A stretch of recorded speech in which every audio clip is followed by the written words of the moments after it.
Looks like war. The two global unregulated platforms are going at each other, and one won the war. That's it. And it looks like now there's only one unregulated global monopoly. That's all I'm saying. And, frankly, I don't know why he was having a problem with this, particularly CZ. He should enjoy the transparency of this. You would think he'd want to tell the story. If there's nothing to hide, you are innocent until proven guilty. Anybody in America. You don't like it? Too bad.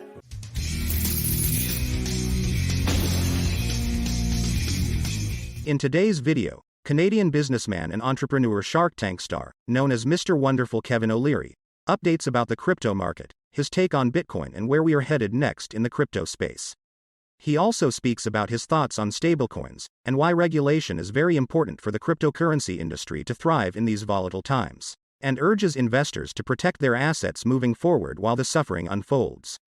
Please let us hear your opinions in the comments section. Those are two different independent events, have nothing to do with each other. I was just following the money.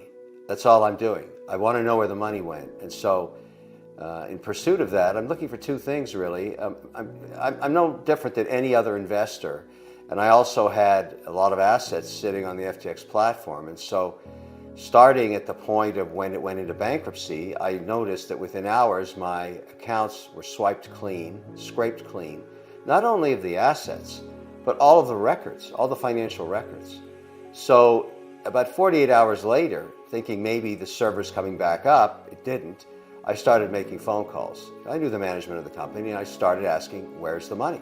It's a very simple question. And that road has led to the, what happened on the Hill yesterday. There's a lot of people looking for the money.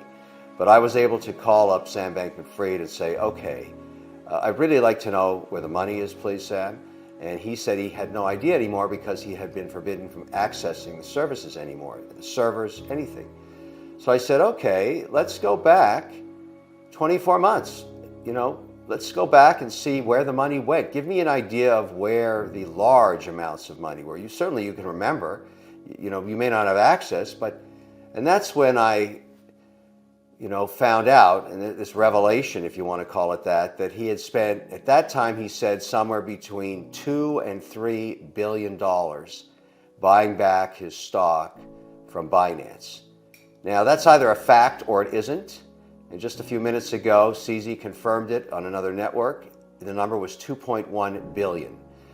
Now my problem with that is there are two large shareholders in that company. CZ owned 20%, and Sam Bankman-Fried owned more, obviously. He was the founder. So are those not related parties?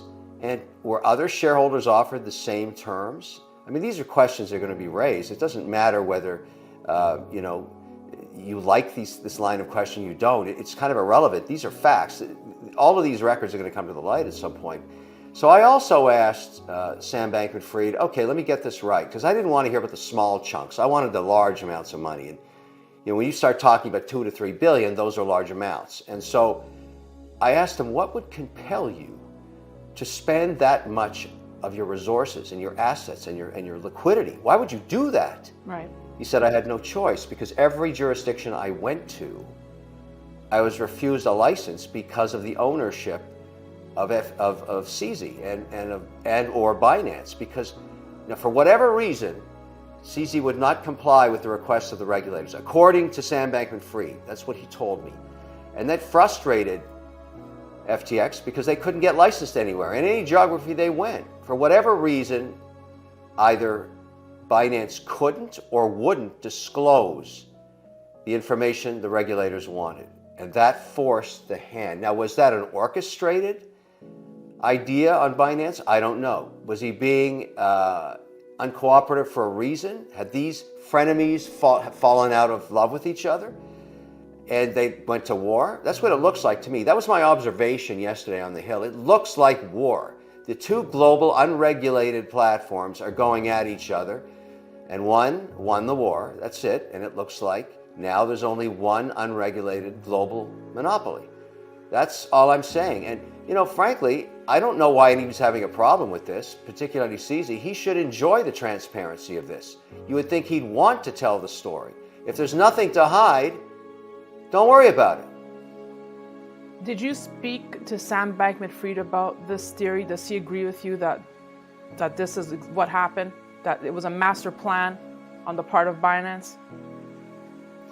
No, I didn't get a chance to talk to him about that, nor would I. I'll tell you why, because I'm more interested in the 36 hours of the week of November 6th, 7th, 8th. I mean, obviously, this is going to end up being a he said, she said story if they ever testify against each other. Who knows if that happens. But here's my question to you. Binance, CZ, or both, go online into social media and say, I have $550 million worth of FTT tokens. I'm in the mood to sell them. I think I'm going to dump them. Basically, you read between the lines of that social media. Why in the world would anybody do that? Every trader knows on earth that if you have a large block trade, you're going to go through price discovery, set up a syndicate, and do a cross. That's how you minimize the impact in the market. But that clearly wasn't, in my view, what CZ was trying to do. He was trying to push the last edge to get this company into bankruptcy by giving a cash call that it couldn't fulfill. Now, there's other reasons, all these alleged transfers of capital between Alameda and FTX, but what really killed the company was the $550 million cash call. And so when Senator Toomey asked me, remember you're under oath there, what do you think happened? How did it go into bankruptcy? That's what I think. Now, let the records determine otherwise. I mean, this thing is going to get every flashlight of transparency shone on it over the next year. We'll find out what happened, including I've applied to go on the credit committee. I want to help in this situation. I want to find out where the money went. Then I'm going to go get it back, including the $2.1 billion in that transfer. 6 days ago, CZ had also tweeted this, taking a jab at you, Kevin. He tweeted, it seems 15 million not only changed Kevin O'Leary's mind on crypto, it also made him align with a fraudster. Is he seriously defending SBF? I believe he said this right after your CNBC interview. No, I saw that. That's all noise. What does that have to do with the debate we're having now? I guess the feedback that I'm getting, where people knew you were coming on today, and they felt that the Binance angle was being used as a deflection, changing the narrative in mainstream media. You were trending on Twitter to take the spotlight off of SBF and now use Binance as a scapegoat. Why would I do that? I'm just shining the light on what happened. Look, I've already disclosed I'm a paid spokesperson. I've already disclosed the economics of it. I've already disclosed the millions I lost. I'm being totally transparent because I have no option but to be totally transparent. You don't go and sit in Congress and lie to them. You can't do that. You're under oath. And so at the end of the day, I'm just telling you what I think happened. It has nothing to do with some strategy on social media. It's irrelevant to me. All that stuff is noise. What are the facts?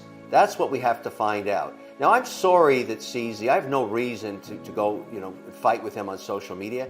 I've only met the guy once in a conference where he was on a screen. And so this is not a plan to hurt him. I'm just asking, where'd the money go? Where's the money? What about that $2.1 billion that you took off the balance sheet of FTX? Is that not a reasonable question?